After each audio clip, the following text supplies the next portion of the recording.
Hey, this is Mike Matthews from MuscleLife.com. Thanks for stopping by the podcast. In this episode, I'm going to do, I think this is the fourth Q&A. I'm running a Google moderator over on MFL, and every week I get quite a few new questions, and people then vote on which questions they would like me to answer, and I pick the most popular ones and answer the questions.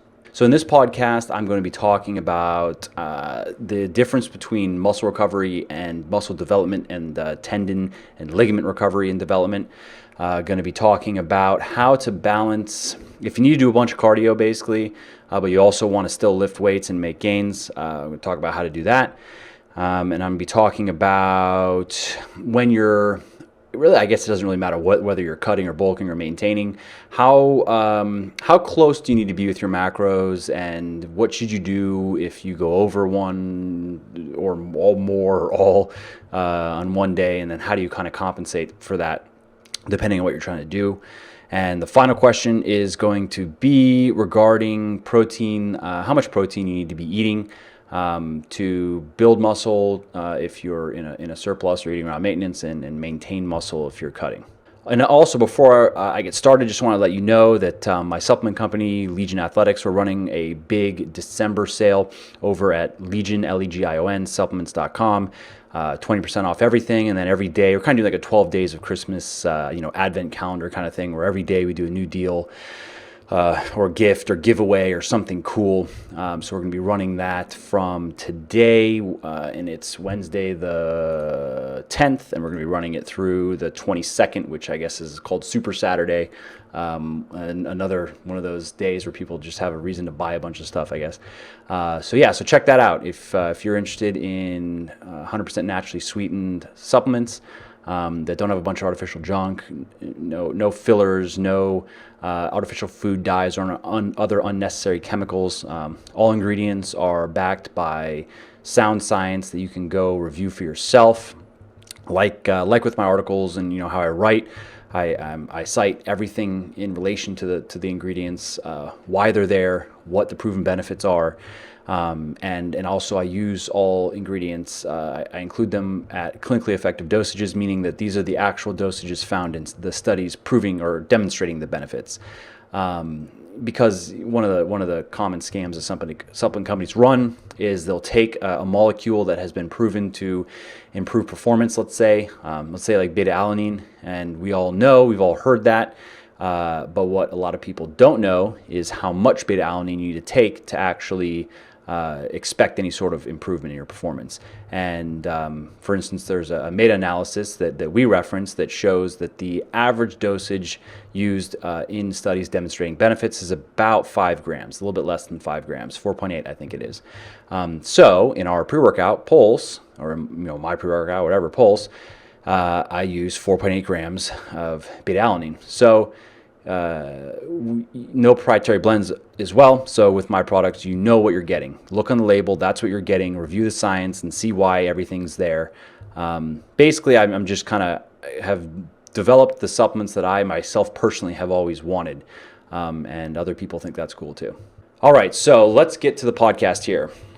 First question comes from KD from Indiana. He says, Mike, or she, we always hear about muscle groups recovering and growing. Any literature on how well the body can repair and strengthen things like joints, tendons, etc.? Fear of injuring these is what stops me from pushing myself harder at times.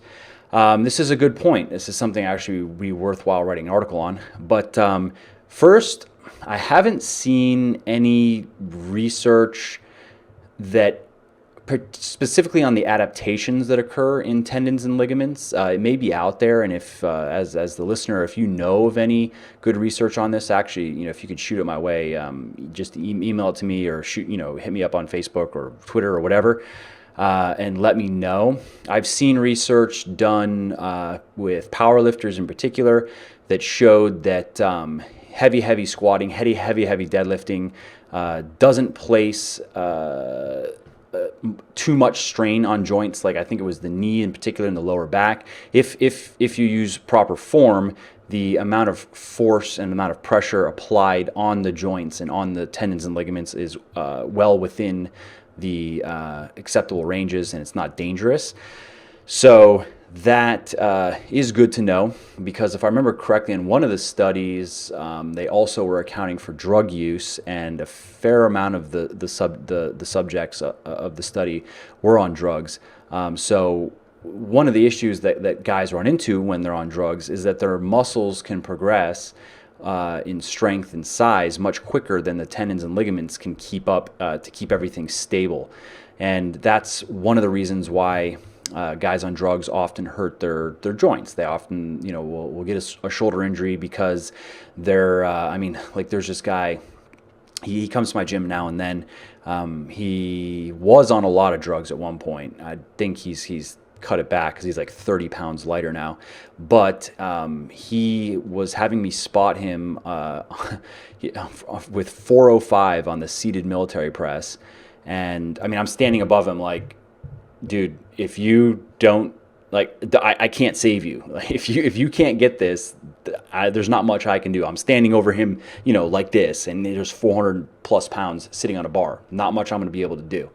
And so he gets it to the bottom, and he's just stuck. Now, fortunately, he was strong enough. He probably, his normal weight was probably 315, which is ridiculous on that press. But so he was strong enough where, I only had to take maybe 80 pounds off the bar, and then we could get it back up. But doing stuff like that, putting, the amount of strain and the amount of overload that he was putting on his joints, it's risky. And guys will get overzealous and they'll get hurt because their muscles, they feel like I could add more weight until something, a tendon tears, or until a ligament tears or something like that. So coming back to the question, the good news is I've never seen a natural weightlifter that is being smart about it, using progressive overload correctly, not sacrificing form to try to move up in weight. I've never seen anybody, I don't even know if I've ever even known anybody that really has incurred any serious injury. The people that get hurt, one for one, already had previous injuries that, they weren't being smart about. So they hurt their shoulder years ago, never really did any sort of rehab or mobility or anything, and then tried to jump back into heavy weightlifting and then re-hurt it. That will happen. Or just getting kind of sloppy with form, on a deadlift or a squat or some sort of heavy press where they just make a kind of a rookie mistake. Maybe on the pressing, they get their elbows way out here and end up hurting something, or on the deadlift, they get their back really rounded, or they do the, where you get down and then a lot of people will shoot their hips up like this and then try to almost good morning the weight up like that. Puts a ton of shearing force on the lower back. You can pull a muscle that way or cause an injury that way. So if you are not ego lifting and you're keeping your form in, which means occasionally, I recommend that you have somebody video you. I do it. I started to post these videos on Instagram just because people like to see it. But I'll do that every so often. Just almost kind of do a form reset. Get myself on video. See how I'm looking, because I find it, especially with deadlifting and squatting, because it's just the sheer amount of weight that I'm moving. And this is anybody, you sometimes you tend to lose what you think you're doing is not quite what you're doing. You might think that you're keeping your spine in a good, 30, 45 degree, kind of just maintaining that all the way up on your pulling. But then you see yourself on video and then you see that you actually do shoot your hips and you do that whole thing. And you won't necessarily notice it until maybe you get hurt. So if you are smart about it though, and put yourself on camera now and then, and just even if that means that you have to, it might seem like you're making slower gains. You're not, because when you start cheating form, you're also reducing the effectiveness of the exercise in most cases. So if you're keeping all that stuff in and you're pushing yourself hard in your workouts, I don't see any reason why you have to worry about injuring joints or tendons or ligaments. In fact, I'm going to post an article down below where I talk about the myth that weightlifting is bad for your joints. You'll probably find that helpful if you have concerns about that. So the bottom line is learn the movements, how to do them properly, and push yourself, and you'll be fine. Just keep your form in and work. I recommend that you don't start really trying to move heavy weights. Like I wouldn't do I wouldn't regularly do, let's say 2 or 3 or even 1 rep work if I wouldn't recommend that to somebody new to weightlifting, because that's also, can lead to an injury just because you're unfamiliar with the movement already, and now you're adding a bunch of weight, and it can be easy to just do a little something wrong, and then there you go. Now even if it's not a serious injury, a muscle strain alone can, I've strained my back deadlifting, actually just warming up, just kind of being sloppy, and it was a mild strain, but I wasn't able to deadlift for another 3 weeks, and that was just like it was just 225. I was being lazy with it. I was just like, yeah, whatever, 225, and I was like, it doesn't feel so good. Even mild muscle strains can be a pain in the ass. So yeah, that I guess that pretty much answers that question. So I'll move on to the next. Okay, so next question here is from Braden, and he is in Okinawa, Japan. He says, for those who are active duty in the military and obligated to participate in physical fitness tests that include running, do you have any recommendations on how to not lose hard-earned muscle gains despite workouts that exceed 30 minutes of cardio? Good question. I get emailed about this by a fair amount of people. A lot of them are in the military, and a lot of them are sometimes triathletes, or they want to do like obstacle course stuff or marathons. And basically what it boils down to is there is a point where cardio is going to impair your muscle gains and going to affect your workouts in the gym. And if you really took it too far, there is a point where you would lose muscle.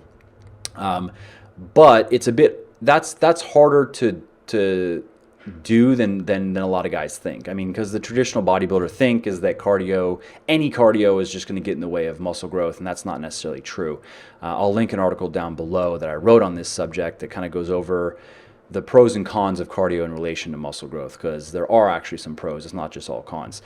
But to prevent any sort of muscle loss and to try to keep on making gains in the gym when you have to do quite a bit of cardio, what I've found, and I've found this mostly with people that want to run marathons or half marathons, because their cardio maybe it starts out moderate, but then as it starts to pick up, as they get closer to the race, they really are doing a lot.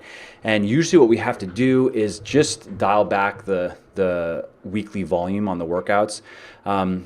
So while they may be able to start with, let's say, 5 days of weightlifting and 3 days of cardio, where it's maybe like 3 to 5 mile runs, as the cardio ramps up, we do have to work the workouts back. So with marathon runners, or people that have always wanted to run a marathon, so they're going to train to do it, what has seemed to work well is at the end of the training, when they're doing a lot of cardio, is they're lifting 3 times a week. They're doing something like a push-pull legs, still pushing, working with heavy weight. You don't have to there's no reason to start doing high rep stuff. In fact, the heavy weightlifting is going to help you preserve muscle more than a high rep type routine would. So it's either that or like a chest and tries, back and bis, legs and shoulders. It kind of just depends on what the person prefers. And we're sticking to trying to work in about 9 to 12 heavy sets. This is in the case of for guys, it'd be usually in the 4 to 6 rep range. For girls, it's usually in the 8 to 10 rep range, maybe with some 4 to 6 rep worked in. So 9 to 12 heavy sets per week per major muscle group is how we set it up. And the arms usually get less, of course, because those are the least important. When you're doing a lot of heavy pushing and pulling, arms training isn't worthless. It definitely can help, but it's just the least important. Your arms you can maintain your current arm size and a lot of your arm strength just by doing heavy pushing and pulling alone. Now, when you add some arm training on top of it, you definitely make some more gains. But if we're going to reduce volume somewhere to fit into that schedule, we're going to reduce it from arms. And everything else, we try to keep around 9 to 12 sets per week. And also there are little things like before you go out running, you should definitely, or doing a longer cardio session, you should definitely have 30 to 40 grams of protein. So a protein powder is simple for this, like whey protein. And then afterward, it's good to have the same amount. So, if you're going to go run 5 miles, have some protein before, have some protein after. And carbohydrates, it's going to help your performance, but it's not really going to affect. If you're going to have carbs, it'd be, I guess there could be an argument depending on how much cardio you did. If you're doing some higher intensity stuff that was depleting glycogen stores, then having some carbs after could be a good idea. But it's not necessary. And in terms of diet, it's very important that you don't, if you really want to preserve muscle and you're going to be doing a lot of cardio, or you have to just do a lot of cardio as a standard thing, ideally you're not going to be in a calorie deficit, because that is going to make it worse. When I'm working with people that run marathons, even if they're currently trying to lose weight, and then they're going to be really ramping up their exercise, I normally try to talk them into just working their calories back up to around maintenance for where they're going to be each week. And each week that maintenance gets a little bit higher because they're having to taper their, or I guess it'd be like, tapering would be down, but they have to increase the amount of cardio they're doing, which means they have to eat more. So usually what these guys and girls are doing is every week, they're reworking at the beginning of the week. They're looking at how much exercise they're going to be doing, calculating their total daily energy expenditure, more or less. It's never going to be 100%, but we want to keep them right around maintenance, which I'll link an article down below if you're not familiar how to do this and how to turn it into a meal plan. And then, that goes up, and by the time they're getting to the race, they're eating quite a bit more than when they started, but, their body composition is more or less the same. They're not gaining fat. So I definitely, especially as the cardio really starts to get intense, I would not be in a calorie deficit. And those are really just the main things: making sure you eat enough, having some protein before and after, making sure that you are in the gym, pushing yourself, lifting heavy, still trying to make gains. And then one other thing it's worth noting is that don't be afraid of cardio. I know if you check out the article I wrote, you'll get more information on this, but don't think that just because you go for a 45-minute run, now you're going to lose a bunch of muscle, because it's just not the case. Me personally, I do my standard kind of week is I do 3 sessions of high intensity interval cardio. I do it for about 25 minutes. I do recumbent biking. That's just kind of my maintenance. I just like it, actually. It feels good. I do it at the end of the day after work. I've been sitting, even though I do get up and I stretch and stuff, it's just nice to get off the computer and just kind of go bike for a little bit. I've been doing that for a long time, and it's not that much cardio. It's, let's say 75 minutes a week. But it is higher intensity, and that doesn't get in the way of my progress in the gym at all. In fact, I personally don't really notice it. I don't really start noticing a decline in my performance in the gym until I start noticing it at, like, if I'm in a calorie deficit at about 5 of those sessions a week. So when I start getting my cardio up to the 2 hours a week mark, high intensity plus calorie deficit plus 5 days of lifting, that's when I actually start to feel it a little bit in the gym. I get weaker, I don't have the energy. I just start getting a little bit into an overtrained state.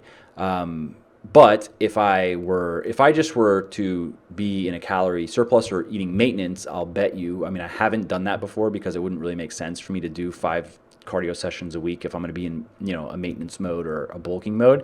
But I'll bet you that alone would mitigate that effect, where I could do that 2 hours of cardio a week and really not notice anything in the gym in terms of impaired performance. But part of this is just going to be learning your body and kind of just following these guidelines. There aren't any, there isn't just a rigid structure I can recommend it, but it is going to be, as cardio goes up, your weightlifting frequency and volume, they're kind of just tied into each other, comes down, but you have to push heavy, and you got to make sure that you're eating enough, and don't try to be in a calorie deficit when you're doing a lot of exercise. It's just going to make the muscle loss. It's going to lead to some muscle loss for sure. All right, so let's move on to the next question here. Chris from Houston, Texas says, "Hi, Mike. I find it impossible to hit exactly 223 grams of protein every day. Some days I go over/under by 10 to 20 grams. Is this acceptable? What's a reasonable amount of over/under to be of your macros?" This question will apply to fats and carbs as well. Good question. So, one, totally fine. 10 to 20 grams over/under your protein intake is not a big deal at all. That's totally fine. When I'm dieting, really, whether I'm cutting or bulking, I try to be within 100 calories of my target. And when I'm cutting, and especially if when I'm cutting, I am normally cutting to get quite lean, 6 to 7% or so. I'm really within probably 50 calories, just because if I were to overeat, if I were to just flat out eat 100 calories more than my daily energy, than how much energy I'm expending every day, depending on what macronutrient that is, that could actually have a little bit of an effect. Because as you get leaner, when you're going from, let's say, 8% down to 6%, you're going to lose probably on average about a half a pound of fat a week. And that's easy to mess up. So, if you're overeating seven days a week by 100 calories a day, 700 calories, you may only lose, I don't know, 2/3 of you may only lose 30.3 pounds. You might, whatever that would be in grams, I guess would be I think a pound is like 200 and something grams. So you might only lose 50, 60 grams instead of, double that of what you're looking, or more or less double.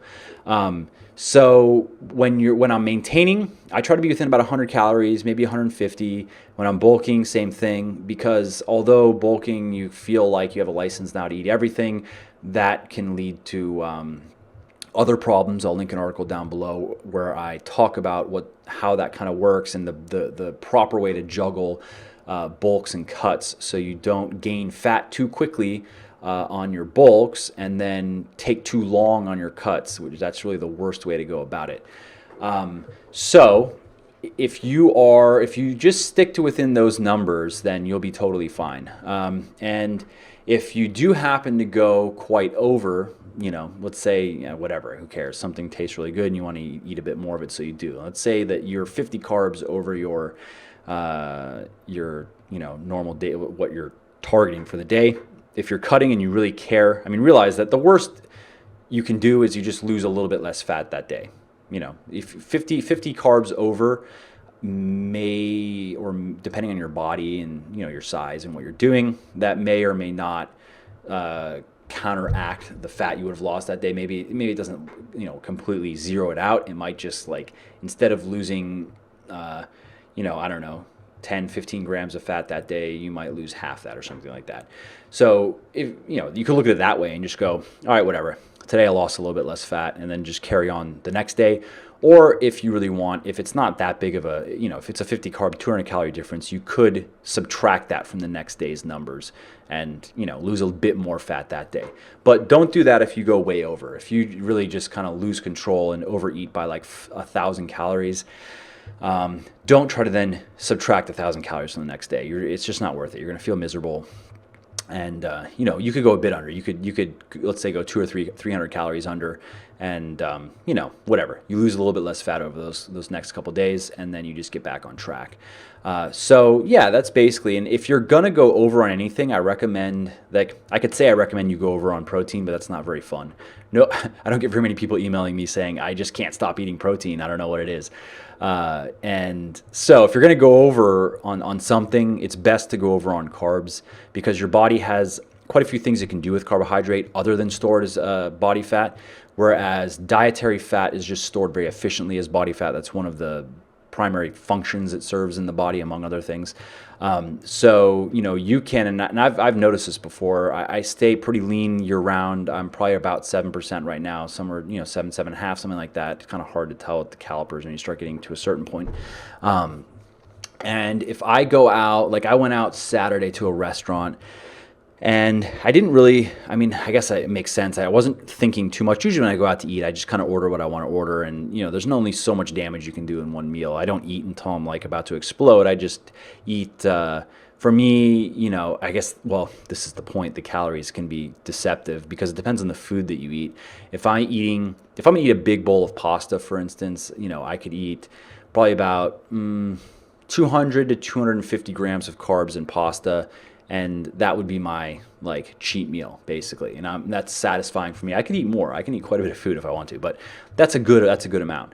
And in terms of calories, that's not that bad. 250 carbs, 1,000 calories. Let's say the recipe has 30, 40 fat in it, and if I add some protein, in the end, the worst I can do is a 2,000 calorie dinner, and I can save up calories. Let's say I come into that dinner only having having eaten 1,500 calories. So I end my day at, 3,500, 4,000 calories. Really not a big deal. But so I go to this restaurant and I order some beef carpaccio, I order some calamari, I order a steak, I order macaroni and cheese, which is where I'm getting to my point, and carrot cake, right? So I eat all this shit. And I was curious just because I was like, I have no idea what these macros are. I usually don't eat this much fatty stuff. I'm going to a restaurant. I usually, try to stick to carbier things or maybe just leave out the mac and cheese or something like that. So I go and look online, and the mac and cheese has like 80 grams of fat alone. Holy shit. And, 60, 70 carb and like 30 protein. Steak, they cook it in butter. I mean, it's probably another 40 grams of fat in the steak. The carpaccio is pretty lean, so probably maybe 10 grams of fat there. And then the calamari were battered and fried. So, got to figure another 30 fat there. So that I actually, the next 2 days or so, I actually noticed that I was a little bit fatter. I was like, wow, that's that's pretty good. One meal and I can see it in the mirror. I mean, obviously there's a ton of sodium too, so I'm holding water. And, so my point is, if you're going to go over, it's not that it's like, fine. Okay. So what I did is I've just cut my calories back for, today's Wednesday. And I ate that meal on Saturday night. I think it was Friday, Saturday. Anyway. So the next few days I've just been cutting basically. I just dropped my calories to my normal where I would just start my cut about 2,500 calories a day. And now I look exactly the same as I do, with that. Maybe I gained, let's say, a half a pound of fat or something from that meal. It's gone now. Okay, fine. I can just go back to my normal thing. So, and I would say it's worth it. I don't do that very often. I don't I always have cheat meals and stuff, but I don't normally eat like a couple hundred grams of fat in one meal just because it's not necessary. But I did it and now I'm back to normal. So you can always look at it that way too. If you're gonna splurge on a bunch of fatty foods, then just know like, okay, fine. So it takes a few days to undo that and then you're back on track. If I were cutting though, I wouldn't have done that just because when I'm cutting, I want to get it over as quickly as possible, essentially. I want to get out of the deficit and back at maintenance or back into a surplus so I can have good workouts and continue building strength, continue building muscle. So I wouldn't go out and eat a couple hundred grams of fat in a meal because it sets me back. That if I were cutting, that half a pound that I've gained and now lost could have been a half a pound that I just lost that I never gained in the first place. That could be a half a pound closer to my goal. Whereas if I were cutting right now, I'm now back to where I was before I ate that meal. But maintaining, you can have fun with this kind of stuff. And, so if you're going to go over, I do recommend trying to go over on carbs. Try to keep your fats moderate. And just as a corollary to the fat splurging story, I've done some very high carb cheat. I don't do cheat days, but a cheat meal where by end of the day, probably like 500-600 carbs and in a surplus for sure for the day and kept my fats kind of moderate. Didn't go crazy with the fats. And there's definitely a difference once again because the body, depending on like where your glycogen stores are at, if your glycogen stores are topped out, then you don't have any sort of wiggle room there. But if your body can super compensate with glycogen, meaning that it can stuff even more in the muscles and the liver, there's a fair chunk of those carbs, gone, just used up, and then your body's using some of the carbs for just glucose for energy to just operate, stay alive, and then what's left over to convert it into fat is just the process. It's called de novo lipogenesis. It's not very energy efficient. For every gram of carbohydrate, it costs about 25% of the energy just to convert it into body fat. So yes, you can gain fat by eating carbs, but if you're going to be in a large calorie surplus or a sizable calorie surplus, it is best to do it with carbohydrates. Okay, so let's get to the next question here. This is from CH. Don't know where they're from in the world, but that's those are their initials, I guess. This person says, I know that you recommend an individual who's trying to gain muscle and lifts regularly or habitually should consume 1 gram protein per pound of body weight. Can consuming up to 2 grams a pound be detrimental to one's health?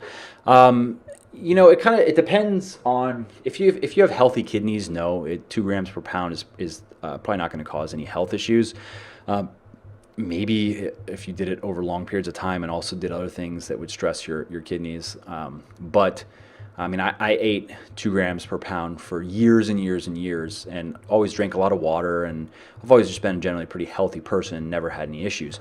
But the point here, though, is there's no reason to do that. You're not going to gain anything by eating 2 grams of protein per pound of body weight, and it'll be pretty expensive.